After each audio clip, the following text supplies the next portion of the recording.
আচলতে খবৰটো যেতিয়া পালোঁ বৰ আচৰিত লাগিছিল, কাৰণ 9 তাৰিখে তেওঁ গৈছিল। তেওঁলোক দুগৰাকী গৈছিল, প্ৰগতিশীল নাৰী সমাজৰ পৰা তেওঁলোকে এখন FIR দিছিল জুবিনৰ কেছটো সন্দৰ্ভত, আৰু তাৰপিছতে দুগৰাকীক তালৈ কোৰ্টলৈ মতা হৈছিল।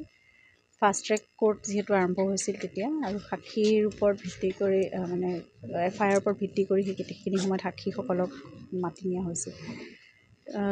বেবী বাইদেউ গৈছিল 9 তাৰিখে, কিন্তু তেওঁৰ সাক্ষ্য গ্ৰহণ কৰা হৈছিল 10 তাৰিখে।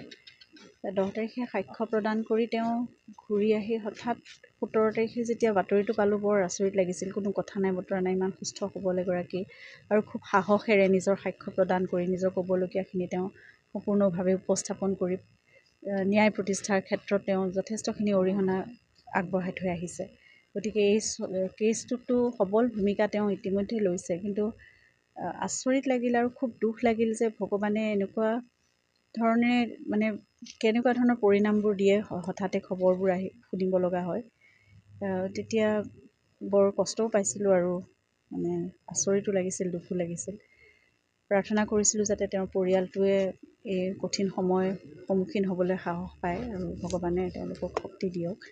এতিয়াও সেয়াই কামনা কৰিছোঁ, তেখেতৰ আত্মাৰ সদ্গতিৰ বাবে কামনা কৰিছোঁ। কিন্তু তেওঁ আমাৰ লগত আছেই, আৰু এই ন্যায়ৰ যুঁজখনত তেওঁ ইতিমধ্যে যেতিয়া অৱতীৰ্ণ হৈছে, তেওঁ শেষ নোহোৱালৈকে তেওঁ নিশ্চয় থাকিব, আৰু সেই যুঁজ তেওঁ যুঁজি থাকিব। কায়িকভাৱে নহ'লেও তেওঁ আত্মাৰ সেই যুঁজ থাকিবই। আৰু জুবিনক যিটো ছাপোৰ্ট তেওঁ দিছে বা আমাৰ পৰিয়ালক যিটো ছাপোৰ্ট দিছে, সেই কথাটো আমি কেতিয়াও পাহৰিব নোৱাৰোঁ। আৰু ছাপোৰ্টটো আদালতৰ যিটো আদেশ আছিল, যিটো তেওঁলোকৰ পৰা এটা শুনানি দিয়া হৈছিল, সেইটো অৱমাননা কৰিছে।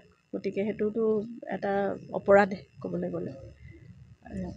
গতিকে সেইখিনি যেতিয়া তেনেকৈ মনে মনে কৰাৰ কিবা এটা অভিসন্ধি কৰি পেলাই তেওঁলোকে কৰি আছিলে, গতিকে তেওঁলোকৰ হেৰিটোৱে ইণ্টেনশ্যনটোৱে ভাল নহয়।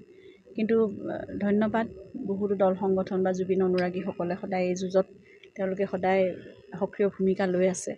আৰু মই ভাবোঁ ন্যায়ৰ এই যুঁজখনত আমি সঠিক দিশত আমি শুদ্ধভাৱেই গৈ আছোঁ। আমি সদায় ন্যায় ব্যৱস্থাৰ ওপৰতো আমি আস্থা ৰাখিছোঁ, আদালতৰ ওপৰতো আমি আস্থা ৰাখিছোঁ, আৰু যি শুনানি বা যেনেদৰে আগবাঢ়িছে সেই সকলোবোৰ আমি আমাৰ পথত আমি শুদ্ধভাৱে আগবাঢ়িছোঁ। গতিকে সত্যৰেই জয় হ'ব। আৰু জুবিনৰ নিচিনা ব্যক্তিয়ে যদি ন্যায় নাপায় তেতিয়াহ'লে কেনেকৈ হ'ব? ন্যায়টো পাব। সমগ্ৰ অসমবাসীৰ প্ৰাৰ্থনা আছে, সহযোগ আছে, তেওঁলোকৰ সহায় আছে, সকলোৱে সেইটোৱে মনে প্ৰাণে বিচাৰি আছে। গতিকে যিটো পজিটিভলি কোৱা হয় নহয়, যিটো পজিটিভলি মানুহে মনৰ পৰা বিচাৰে সেইটোৱে প্ৰাপ্তি লাভ কৰে। আৰু ভগৱানেও মই ভাবোঁ সেই ক্ষেত্ৰত সত্যৰ ক্ষেত্ৰতে তেওঁ বিজয় প্ৰদান কৰিব, আৰু জুবিনে বিপুলভাৱে বিজয় লাভ আমি কৰি আহিছোঁ। আজি বানপীড়িতসকলৰ, আক্ৰান্তসকলৰ কাষত থিয় হ'বলৈ চেষ্টা কৰিছোঁ, আৰু প্ৰতিজনেই তেনেদৰে চেষ্টা কৰিছে। তেওঁলোক কোনোবা যদি নিজে আহিবও পৰা নাই, কাৰোবাৰ যোগেদিও তেওঁলোকে নিজৰ সহায় আগবঢ়াইছে, অনুদান আগবঢ়াইছে। কোনোবাৰ হাতত যদি তেওঁলোকৰ অৰ্থশক্তি নাই, তেতিয়াহ'লে শ্ৰমদান দিবলৈও আহিছে। সকলোৱে উঠি পৰি আহিছে, আৰু সেয়া জুবিনৰ আদৰ্শ লৈ জুবিনে যি কৰিলেহেঁতেন সেই কামটো সকলোৱে এতিয়া কৰিছে। তাৰমানে আমাৰ মাজত এতিয়া হাজাৰজন লাখজন জুবিন আছে, এজন নহয় অকল।